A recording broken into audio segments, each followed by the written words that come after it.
नमस्कार, मेरा नाम है दिनेश और आप देख रहे हैं सीकर संदेश। वैसे तो 21st सेंचुरी में हमने बहुत सारी तरक्की कर ली है विज्ञान और चिकित्सा के क्षेत्र में, लेकिन आज भी बहुत सारी ऐसी चीज़ें हैं जो हम बना नहीं सकते और ऐसा ही एक घटक है रक्त।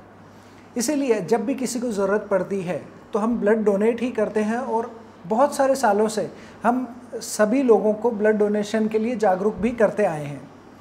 ऐसा ही सामने आ रहे 1 अक्टूबर को नेशनल ब्लड डोनेशन डे के अवसर पर आज हम एक ऐसी शख्सियत से मुलाकात कर रहे हैं जिन्होंने ना केवल 17 बार से अधिक ब्लड डोनेशन किया है, बल्कि उन्होंने बहुत सारे ब्लड डोनेशन के शिविरों का भी आयोजन किया है और उन्होंने समाज में ब्लड डोनेशन को लेकर भ्रांतियों को दूर करने तथा लोगों को जागरूक करने के लिए भी बहुत सारे विशिष्ट कदम उन्होंने उठाए हैं।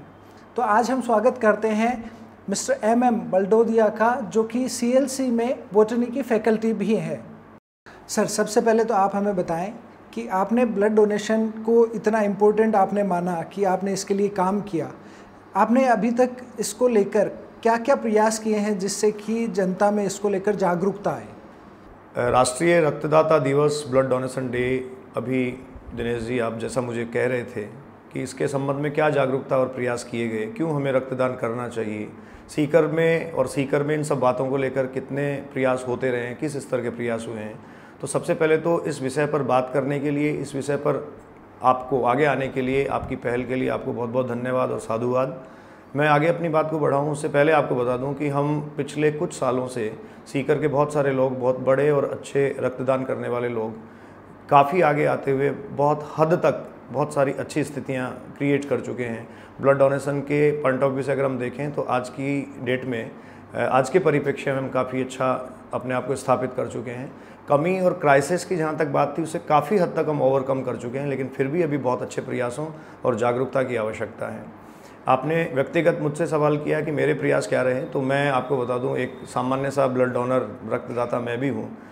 डोनेट करने के लिए मेरे पास ज़्यादा बड़ा कुछ नहीं है, लेकिन मेरी अपनी बॉडी कंपोनेंट और जो सृष्टि ने, नेचर ने, प्रकृति ने हमें जो दिया है, ईश्वर ने जो हमें बख्शा है, उसमें से कुछ हम लोगों के लिए कर सकते हैं। तो ये अपने मन में अच्छा फील इसके लिए आता है, एक अच्छा महसूस हम करते हैं, गौरवान्वित महसूस करते हैं। इन सब बातों को ध्यान में रखते हुए लगातार सोशल वेलफेयर की एक्टिविटीज़ में मेरा अपना इन्वॉल्वमेंट रहा है। व्यक्ति से मैं 17 बार ब्लड डोनेट कर चुका हूं। इसके अलावा वर्ष 2010 से लगातार रक्तदान शिविर में आयोजित करवाता रहा हूं, जिसमें श्री कल्याण राजकीय चिकित्सालय सीकर की ब्लड बैंक टीम और SMS हॉस्पिटल जयपुर की ब्लड बैंक टीम के अलावा मेरे संस्थान CLC के साथ भी मैं ब्लड डोनेशन से जुड़ा हुआ हूं। पंडित दीनदयाल उपाध्याय जयंती पर राजस्थान सरकार द्वारा पिछले 4 साल से लगातार करवाए जाने वाले रक्तदान शिविरों में एज ए NGO मेंबर भी मेरी भूमिका रही है। तो इन सब में भी हमने अलग अलग जो ब्लड बैंक्स हैं उनकी टीमों के साथ मिलकर काम किया है, जागरूकता लाने का, ब्लड डोनेट लोगों से करवाने के लिए उनको समझाने का, उनको सुझाने का कि क्यों आपको ऐसा करना चाहिए। और मुझे ये लगता है कि हमारे ये सार्थक प्रयास आप जैसे लोगों के सार्थक प्रयासों से मिलकर बड़े प्रयास बनते रहेंगे और बन रहे हैं।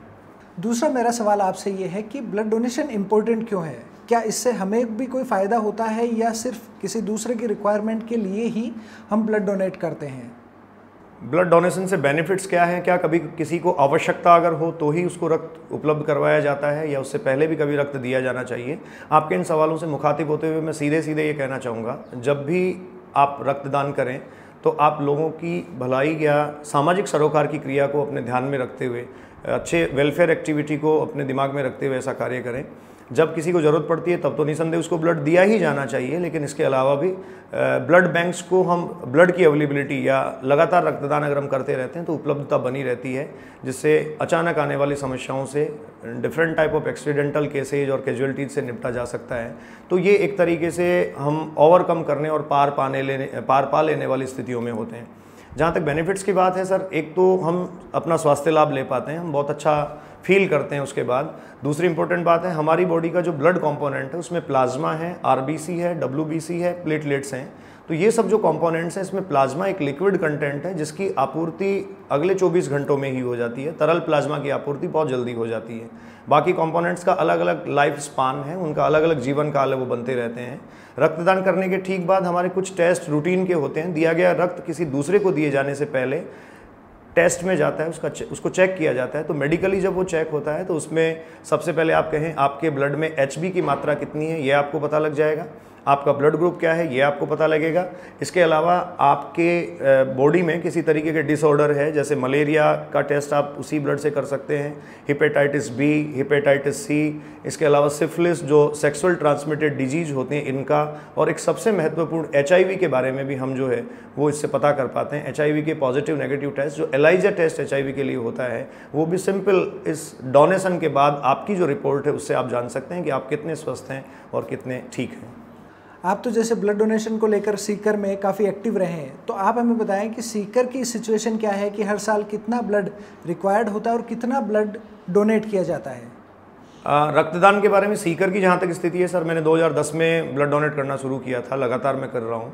इसके अलावा बहुत सारे लोग यहाँ हैं, बड़े डोनर्स यहाँ हमारे हैं। मैं आपकी जानकारी में डालना चाहूँगा कि बहुत सारे लोग जैसे 50-60 से भी अधिक टाइम ब्लड डोनेट करने वाले लोग भी यहाँ हैं। कुछ एक्टिव पर्सन हैं जो लगातार इस फील्ड में सक्रिय हैं, तो वो मेरे लिए भी और सब लोगों के लिए प्रेरणा स्रोत हैं।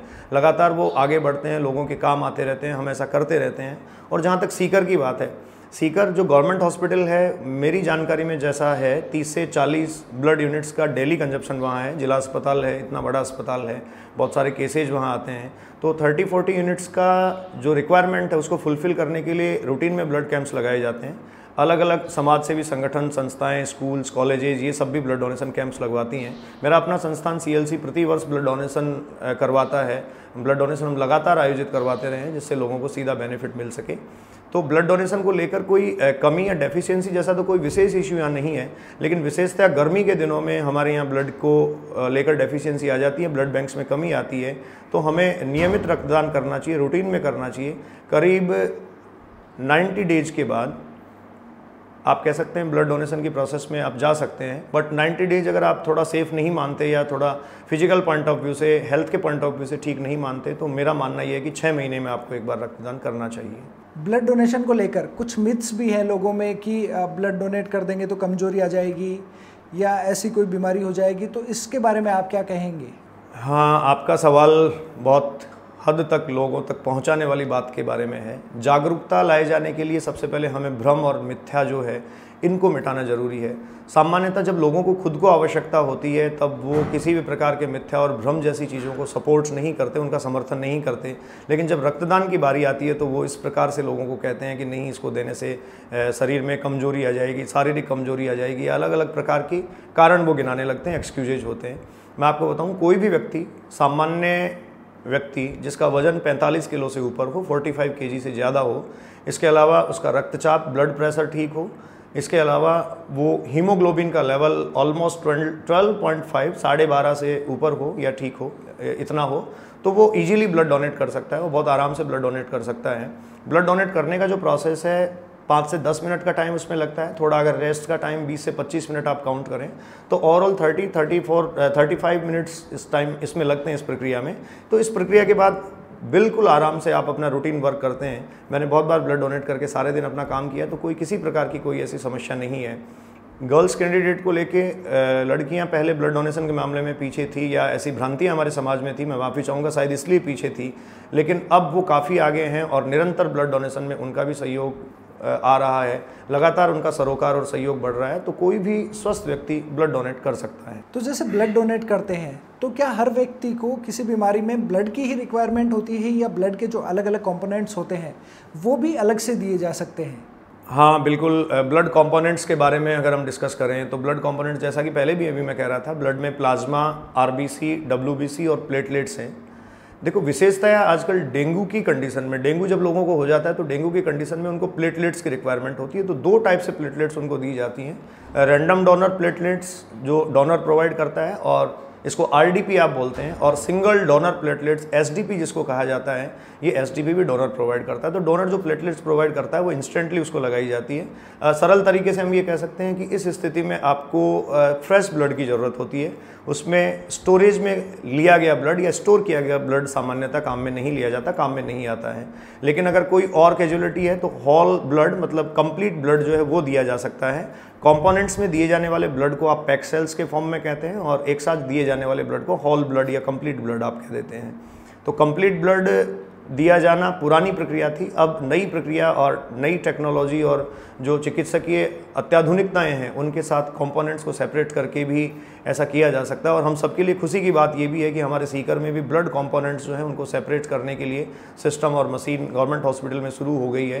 गवर्नमेंट हॉस्पिटल के लोगों को भी इसके लिए, जिन लोगों ने लगातार कई वर्षों से ब्लड बैंक में और ब्लड डोनेशन से रिलेटेड जो वर्किंग एरियाज हैं उनमें काम किया है, उनको भी बहुत बहुत बधाई और बहुत बहुत धन्यवाद। ब्लड डोनेशन की एक्टिविटी से हम सब जुड़े रहें, स्वस्थ रहें, प्रसन्न रहें, व्यस्त रहें। और इस प्रकार की ये जो सामाजिक सरोकार की एक्टिविटी है जिसमें हमें सिर्फ अपनी देह से रक्तदान करना है, क्योंकि ये अंततः ख़त्म हो जाना है। जो कंपोनेंट्स मैं आपको बता रहा था वो सारे कंपोनेंट्स अंततः ख़त्म हो जाने हैं। अपने आप जब ख़त्म हो जाने हैं तो क्यों नहीं उनके ख़त्म होने से पहले हम लोगों को दें, लोगों के काम आएँ और किसी के जीवन को हम बचा पाएँ। मेरे हिसाब से साक्षात जीवनदान सिर्फ रक्तदान है। तो ये थे हमारे साथ मिस्टर MM बलडोदिया, और इन्होंने आज ब्लड डोनेशन को लेकर बहुत सारी बातें हमें बताई। और निश्चित ही ये किसी भी आम आदमी को ब्लड डोनेशन का जो इम्पोर्टेंस है वो समझने में काफ़ी कारगर साबित होंगी। और मेरा विश्वास है कि आने वाले नेशनल ब्लड डोनेशन डे पर आप में से बहुत सारे लोग जाकर ब्लड डोनेशन करेंगे, क्योंकि ब्लड डोनेशन करने से हमारे शरीर में ब्लड तो नहीं कम होता, लेकिन मन में ये सुकून ज़रूर होता है कि हमारे दिए हुए ब्लड से किसी की जान तक बच सकती है। धन्यवाद।